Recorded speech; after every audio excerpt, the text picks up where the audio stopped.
Still working? Yeah. Okay. Hey guys, this is John here with another informational video on how to make a soda can or beer can stove.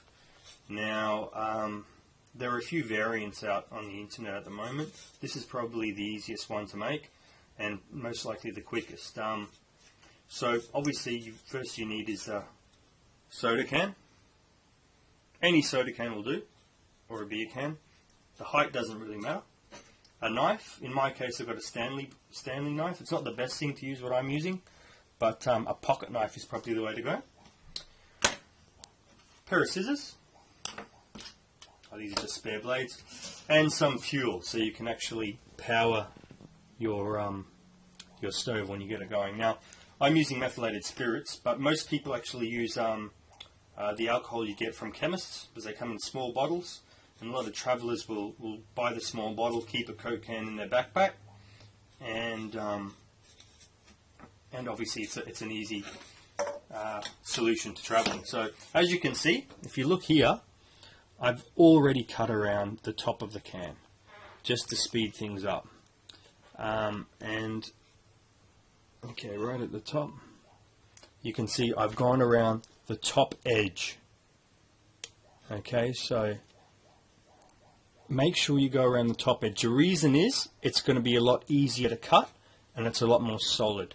So stick around that top edge and use a knife. The Stanley knife isn't the best thing, so I'll just finish it off now. I've got to try and get the blade a bit lower.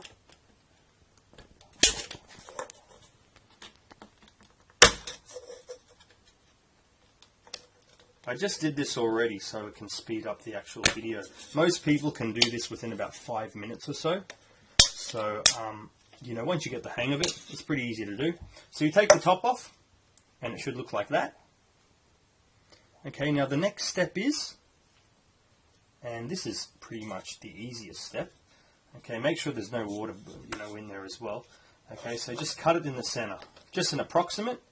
So you just, I'm going to actually sharpen this blade a bit, so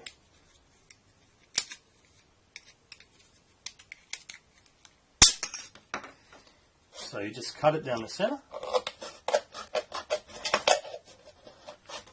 You'll see some people probably prefer to actually draw a line. Doesn't really matter. If you want to be neat, you can do it.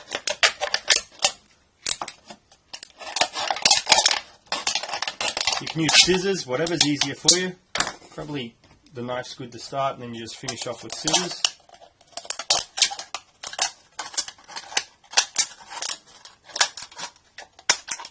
And then you should have 2 halves. Okay, so it should look like that. Doesn't matter what size it is. Now, the second part of it is obviously, you know, making it a bit shorter. So I usually go by the 3-finger rule.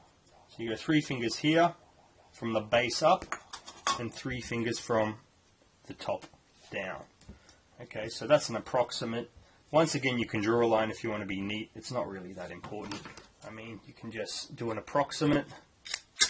And once again, at the end, if you're not happy with the size or anything like that, you can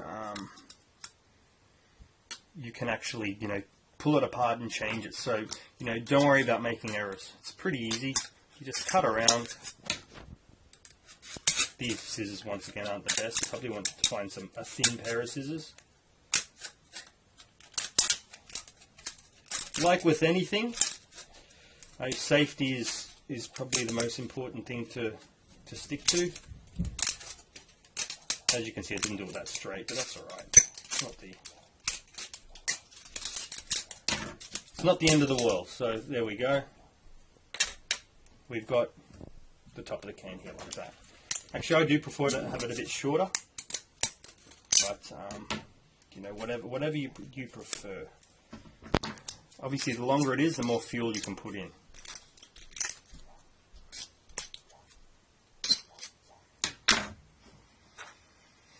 That's relatively even there, approximately. It doesn't have to be, once again, perfect.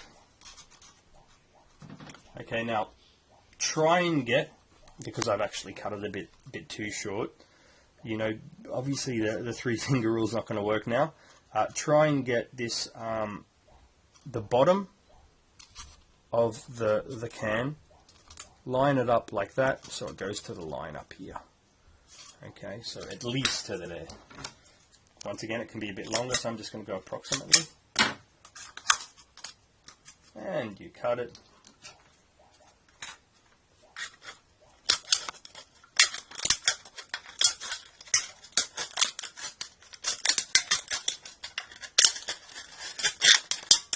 Obviously this is not the neatest job, but if you can actually keep it and keep reusing it, which you can, you might want to be a bit neater. Now for safety, make sure there's no jagged edges or any edges that can cut your hand, because if you do put it in your bag and you do try to get it out one day, it might actually cut yourself. So that's what the end product should almost look like. Now, the final piece to this is actually making the grooves, because this is going to go inside it and the fuel is going to come out the other side. So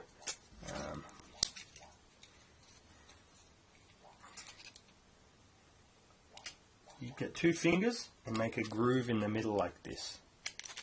I made a little hole there. That's alright, because the air needs to go in when it is burning if you do have a stove, but don't make any more holes. And then you just keep on making grooves like this. Now,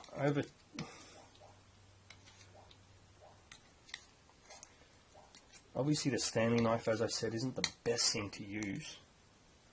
A pocket knife or a Leatherman is a really good tool to have. You make grooves like that, and you got to make these grooves really deep. You can't be gentle, because it has to actually constrict a bit so it fits in the bottom of the can. And by making these grooves, we're going to be able to do that. This is a really rough job, by the way. So if you have a bit more time, you can make it a bit better. Okay, now, once we've made those grooves, we follow them. Whoops, I actually missed one.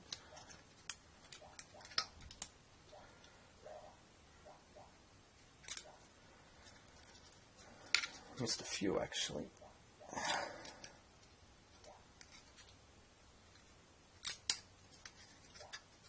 Okay. Now,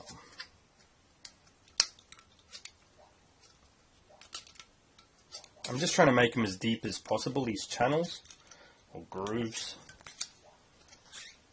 and I'll show you why it is important. Now, once we push it in, we ideally want to make, for the little channels, a little dent at the top, like that. And again, some people do it as they make the channels. I prefer to do it after.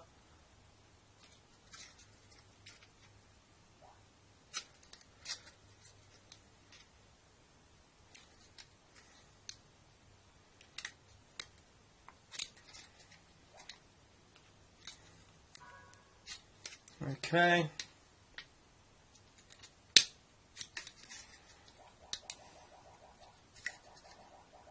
And we do that. There we go. So it should look similar to this. And once we've done that, and I haven't made the grooves too deep, which is going to cause a bit of an issue, and I'll show you what I mean. That's why using a pocket knife is good, because the density of the blade makes the grooves a lot better. And you just push that in like that.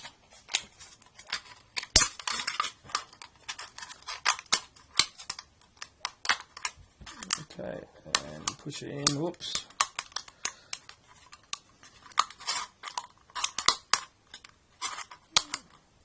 It's alright if it's a bit rough as well. That's, you know, at the end of the day, it's not going to be the prettiest thing either way, so.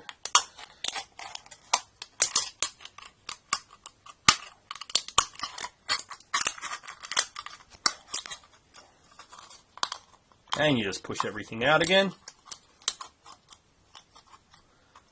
And that's the end result. Now, If you've done it right with a dense blade, you'll notice one thing. You'll notice that this slides in a lot easier, and also these grooves are a lot more deep. So you push them in to make them a bit deeper if they aren't, and pull it out a bit, and that's your end result. So now we'll go outside and I'll show you how the actual portable oven works. Just put a simple cooking pan or whatever. Pretty much it's really good for boiling water, and that's the complete example there. And it easily pulls apart and you can put it back in your bag. Alrighty. Hey guys, I actually had to wait till night time just so you could see the actual flame, as I was using a different type of fuel which you couldn't see the flame during the daytime. So here we go. This is pretty much the end result. I actually put a bit too much fuel, I think, but you'll see that this is very efficient and it lasts a long time. So here we go. I'll just do a demo of how it does work. I'll put this is, you probably can't see the pot, but that's got some boiling water in there.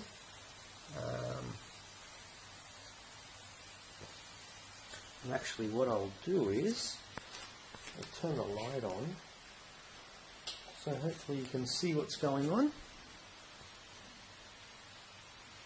And there we go. That's lit. Obviously it works pretty well. About 5 minutes to actually boil some water.